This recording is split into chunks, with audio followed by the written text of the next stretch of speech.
A lot of people see their life as well as their performance as an athlete as a finite game, something that you can win or lose, something that you're either successful or a failure at. And this could be defined by maybe just the result. Um, Maybe let's say you're at the Olympics, yeah, you get a gold medal. That just means you're the best. And maybe if you don't even make the Olympics, then I guess you're not good. Um, but that's just not the truth. That's just a presumption, and a very common presumption that many people have, and one that needs to be dropped. Um, the presumption of your value being based on your results. Now, this could be because of a lot of different reasons. Maybe it's because of the culture or family you grew up in that instilled this into you. But it's just something that's not resourceful, something that you can drop. And there's a ton of presumptions just like this that need to be dropped as well, such as I am my thoughts, like the negative thoughts that come through your mind, that you like having a belief that that's who you actually are. Like maybe because everyone gets them, maybe you get something like, maybe I'm not like this, maybe this isn't for me, like that. You're not your thoughts. Your thoughts are just there to do what they do.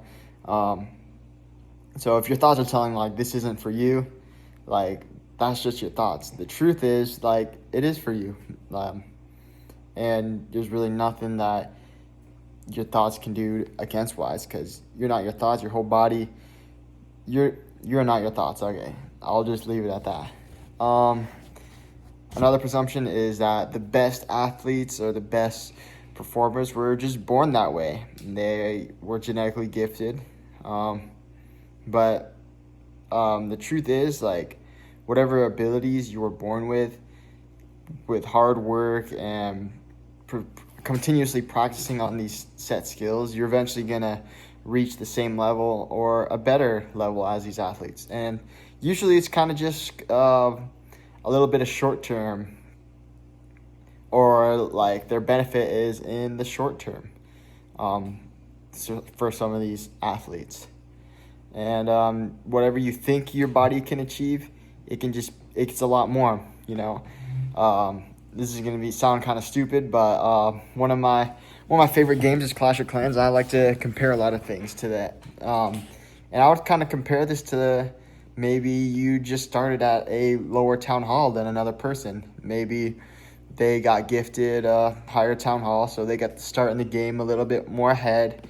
They got some more troops, but eventually all you guys are going to end up at the max town hall with all the max troops. Maybe you're going to get there a little later, but eventually you're going to both be there. And the only thing that's going to separate you is your mentality and I guess just your skills. So whatever you think you can achieve based on your body, you can achieve a lot more. Now, so those are some old presumptions, and there's some new presumptions that I want to have you put into your head to replace those old presumptions. And I'm getting a lot of these from the book. It's called Inner Excellence by Jim Murphy. It's a good read. I would definitely recommend it. But let me read to you some of these. So there's 10, so let's start. So number 1, every circumstance and every person you encounter is here to teach you and help you. It's all working for your good. You were created for glory. The life you've been given is meant to develop your character and prepare you for that glory. No matter what, like even if you encounter someone who seems who's just a bad coach, like maybe someone who doesn't know what they're talking about, like you can always learn one thing. Maybe they're going to tell you something that is not bad, but maybe the general message that you kind of just got to read between the lines and find out like what it is that they do. Like maybe they're just like giant workhorses and they're just going to tell you all this stuff. Be like, man, you got to do 5,000 shots a day, which probably you don't need to do, but you can kind of read between the lines and be like, all right, I I got to work hard to get to where I am. So that's something else. All right, number 2, your life is a reflection of your beliefs. The foundation of your extraordinary performance, joy, and confidence, and the primary skill to learn is how you believe. Beliefs are the control panel of your life, a subconscious thermostat keeping your life in line with your comfort levels to improve performance and your life in a consistent, powerful way. You must change your beliefs about who you are and what's possible. So, yeah, I mean, that's basically self-explanatory. If you believe that everything's bad, you're not meant to be you're not meant to be where your dreams are. That's where your life is going to eventually reflect. And if you believe that you were destined to be that number 1 or that Olympic gold, that's what also your life is going to affect. And when I say Olympic gold, I'm not talking about just the result of getting Olympic gold. I'm talking about the character associated with being an Olympic athlete or a top-level athlete. And all right, next, number 3, self-centeredness is the root cause of fear. Basically, this just means like over-analysis of your own self and maybe being too self-conscious and rejecting yourself. Maybe like, oh, damn, I don't got any hair. My brother shaved off all my hair. Now that's kind of getting in your head. Like if you just kind of being self-centered and just thinking about it all the time, like that's creating fear. Like now I'm going to be more scared to go in public with my buzz cut than I would be if I just didn't even think about that. So that's kind of a stupid example, but hopefully that helps it make more sense. Yeah. All right, next. All right. We all have the same deep needs and deep desires. So basically this kind of comes with like accepting every person.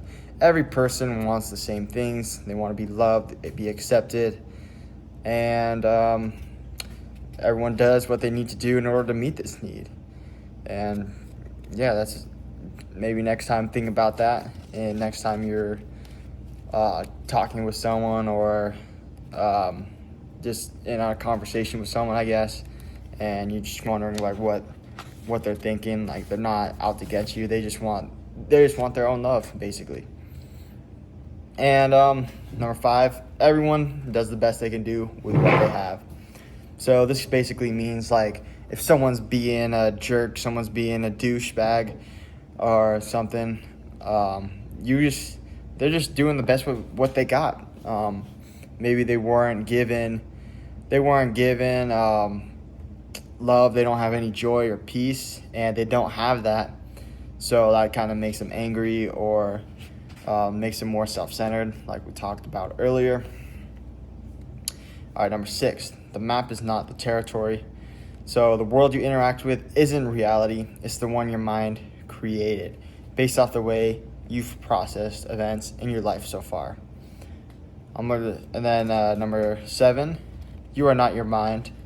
Your mind is just like another part of your body, like, I don't know, your bicep or your leg, and it's just something you need to train. And you need to learn to control your thoughts just like you need to learn how to control your body. And according to this, the greatest freedom you have is where you place your thoughts. As you realize that you are not your mind, you'll be less attached to the useless, negative thoughts that come every day and direct your mind towards empowering ones, like we talked about earlier. Number 8, the problem is not the problem. The problem is the way you're thinking of it. Yeah, this makes sense. A lot of times when maybe you're going outside to grab water and you spill the water, a lot of people start raging. They become sad. But the issue is not that the water spilled. It's the way that you're kind of reacting to it. Because sometimes like that stuff is just destined to happen. Stuff that's already happened has happened. So what you think about it, that ends up being the problem. And the new question becomes like how you're going to go about it and solve it. All right, number 9, there's no failure, only feedback. Just like in Clash of Clans, we do wars all the time. But when you do a war, it's not like you're losing your self-value. You're not losing anything. You're actually gaining stuff. You're gaining experience. You're gaining ores. You're gaining golds. And this is just like it is in a race. Like every race, even if you get dead last, you're gaining experience. You're getting better as an athlete. There's no loss. It's all just growth. And your feedback. You're learning each time. And and this helps. You really gotta embrace failure to become successful. And every top athlete or top any person has failed countless times. And number 10, the person with the most control of their inner world has the most power. Selflessness, complete surrender of the attachments, concerns, and fears of the self is an essential component to extraordinary performance and cornerstone to creating beliefs that lead to absolute fullness in life. All right. Thank you guys for watching this video. Hopefully I explained those somewhat well. Hopefully they made sense to you. See you at the top.